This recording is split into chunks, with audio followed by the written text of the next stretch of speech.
What's going on, Buckeye Nation? Rob and Peter back again. Man, 48-10 victory over the Bruins at home.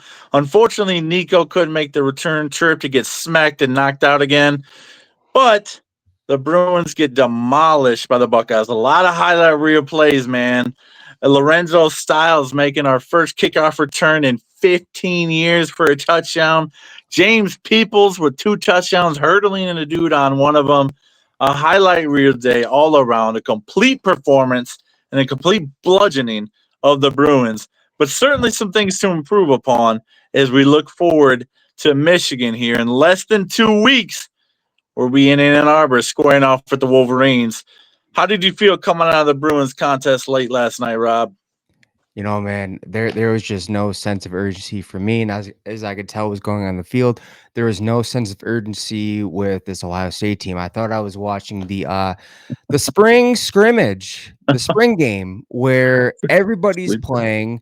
They had their Jeremiah Smith got his snaps, but clearly he has a little nagging injury. Yeah. And Carnell Tate was out of the contest as well. So you got to see Graham, Ennis was getting Bryson Rogers. Yeah, Bryson Rogers, Graham, Porter, Ennis was getting his targets, which is good to see.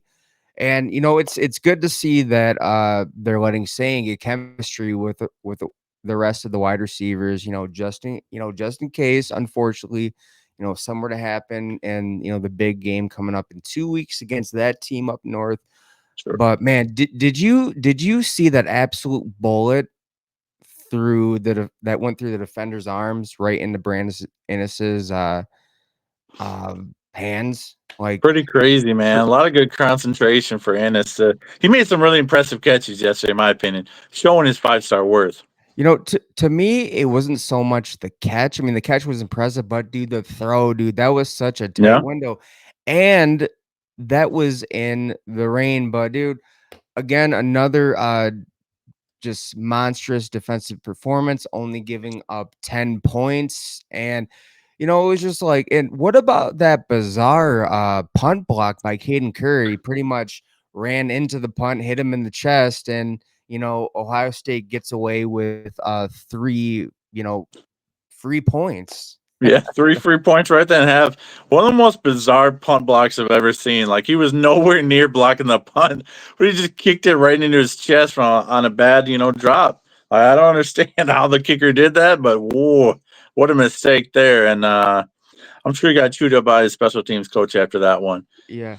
And the one good thing about the wide receiver ones being out and having the backups for Sane to play with was they had no choice but to establish the run game. Bo Jackson had 15 carries, 112 yards, 1 touchdown, 7.5 yards per carry. Isaiah West, 8 carries, 61 yards, 7.6 yards per carry, and 1 touchdown. Even James People, man, that one hurdle and then it straight into the end zone. Dude, that commentator just cracked me up. He's like, "Oh, and James People sends him into the shadow realm."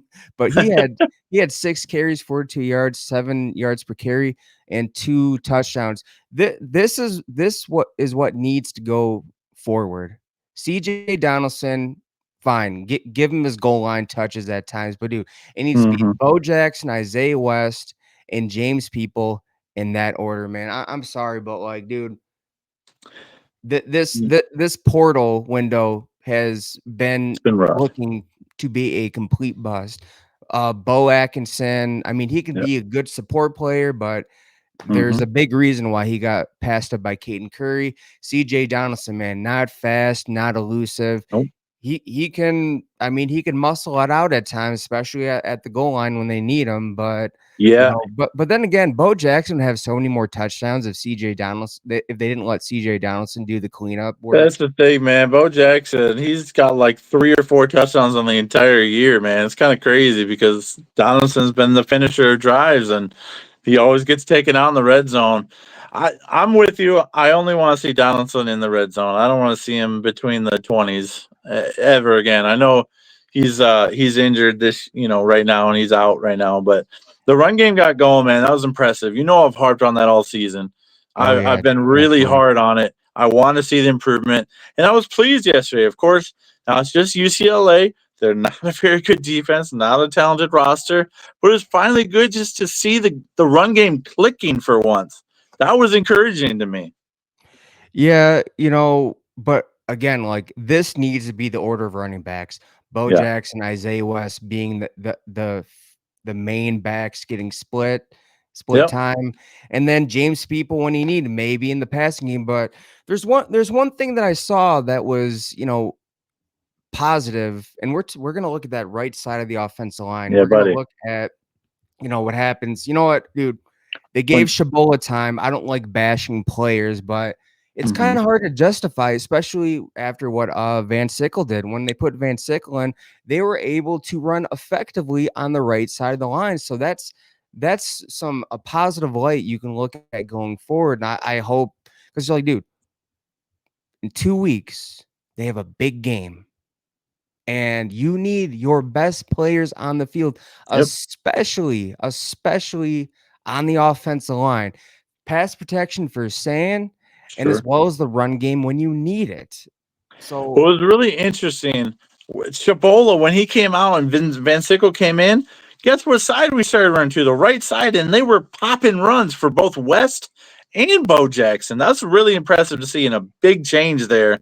And then also on the right side, I know Ian Moore started last week and was phenomenal, but Daniels was back in yesterday at right tackle for the majority of the game. Moore getting snaps late, but we've been shifting around the offensive line, and it seems like Van Sickles should be the starter moving forward, without question. yeah, I mean, dude, like again, you can't justify it anymore. I mean, Nope. put Chabot in if need be, but he cannot be the starter going forward. And what convinced me of that was the Purdue game when it was James People, literally no, not a Purdue defender was literally in sight. Yeah. All Chabot had to do was go out there and make one block, and Peoples is gone. Yep. Yep. And he goes out there lackluster, puts his hands up like he's gonna block, and the cornerback or the safety shoots right in and Yep. tackles People for, I think it was a loss. There's just, Yeah. and then Day Yeah. and It Bone was are bad. just going absolutely nuts. There's just, you can't justify it anymore. It was bad on the screen, and that wasn't his only bad play in that game. And it's been a constant theme of his time at Ohio State, both last year and this year. He just hasn't improved, man. The 5 star, that was a miss. That was a miss by the recruiting rankings. He's not a 5 star guy, and he's probably not an NFL guy. If we're being completely honest, that sucks to say.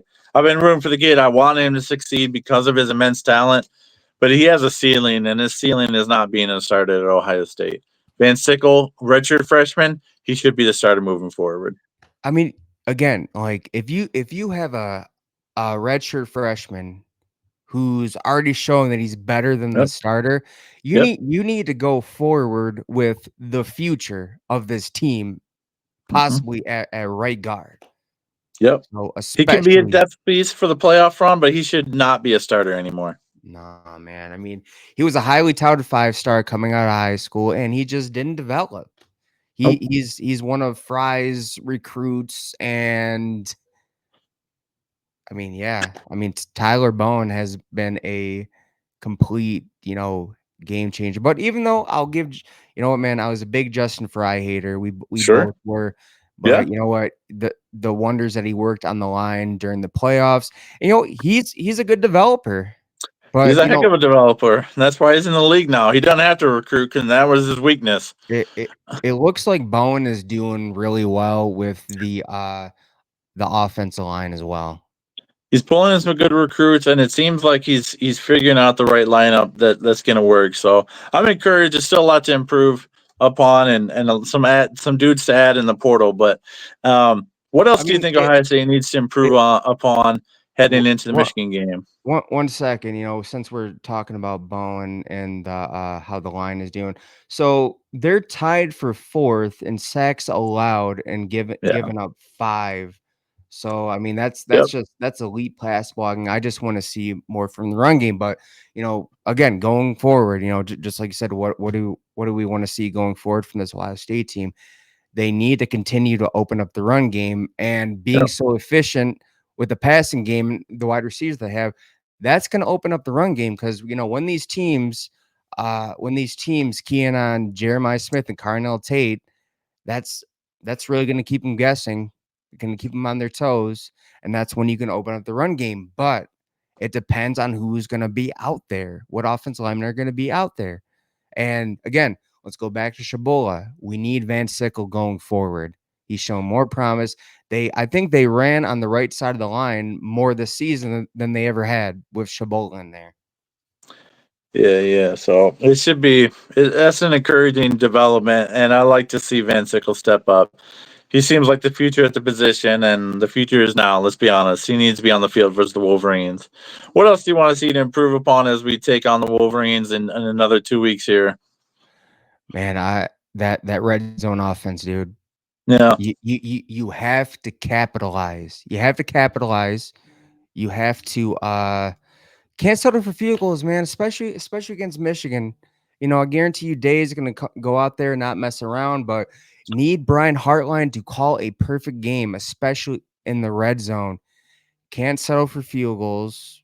Got to capitalize, get touchdowns. Just like you need to open up the play calling. You need to get creative. I know, like last season, completely spoiled by Chip Kelly in the red hmm zone, hmm being able to yeah, again, get creative, open yeah. up the playbook, and who knows, maybe, but who knows, maybe they're waiting exactly for this game or later Well, down the season, the playoffs, because you had Day say we're gonna turn up the gas when we need to. So we'll probably see something, man. I sure hope so. Yeah, man. It's definitely been a step back in the red zone this year. What did you think about the sequence last night versus UCLA? We were up, I think it was 13-0. We was headed for field goals on the previous two drives, and we went for it on 4th and 5 twice inside the 25-yard line. Um, I thought what do that you was think that was a result of? Just the lack of success previously in the red zone and him hammering home a point, or I mean, that made me nervous, but I like the aggressiveness.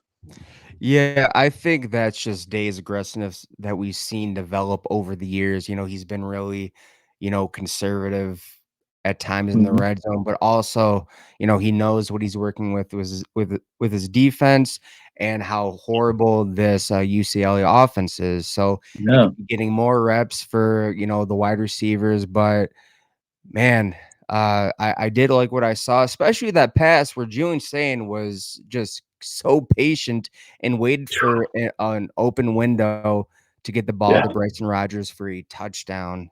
yeah. So quick and decisive with his passes, making little to no mistakes. It was an incredible moment, man, and my heart was racing on that because it looked like he was scrambling the right, and there wasn't getting anybody open. But Rogers found a crevice, and saying as he does, as accurate as he is, he put it right where it needed to be. And then from there on out, I mean, it was 20-0 at that point, and the Bruins knew the game was over. But yeah, aggressive sequence, and I like that. But we do need to improve the red zone. Oh, I think I mean it's tougher to run in the red zone, and I think that's been a result.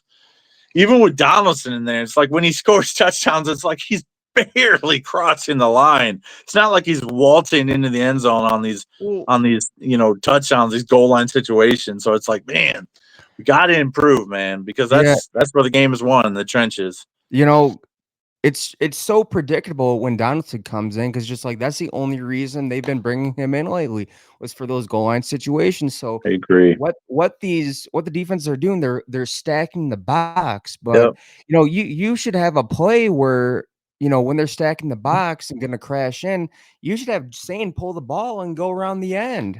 Yeah, roll out, sneak the tight end out, have an option to pass it or just run it himself. No question. We do need to get more creative. Like you said, it is a signal of what we're going to do. And we've been pretty stagnant on those pretty predictable, I should say, on those third and fourth and shorts. Like we get in that I formation and it's like we know what's coming. And our tight end 83, I forget his name right now, but he's not a fullback. He's not Bradenson. So he's not getting the blocks that he needs. And Yeah. it's not an effective formation. I love seeing the I form back, but we're not good at it. Yeah, definitely. But other than that, man, I mean, also at times special teams, man. Special teams. It always makes me nervous seeing Brandon Ennis fielding punts or, Sure. not fielding punts and costing Ohio State good field position. But that Yeah. needs to clean up a bit. Other than that, man, they fixed those things heading into the game. Mhm. Julian Sand, I mean, no, not Julian Sand, Jeremiah Smith and Carnell Tate come back healthy. You know, Yeah, but I really like their chances, not because of the talent, because talent goes out the window during this game. it It's a does. luxury to have, but I think he's changed as a coach ever since that last Michigan loss. But that's a different conversation to have on a different video. Different conversation for a different day. Yeah. 13 days out, though, from the Wolverines. Of course, we got Rutgers between now and then. You can't look ahead, but it's 33.5-point favorites. We can look ahead as fans, just not the team. But anyway, it'll be fun to watch, man. 13 days out from the showdown in Ann Arbor.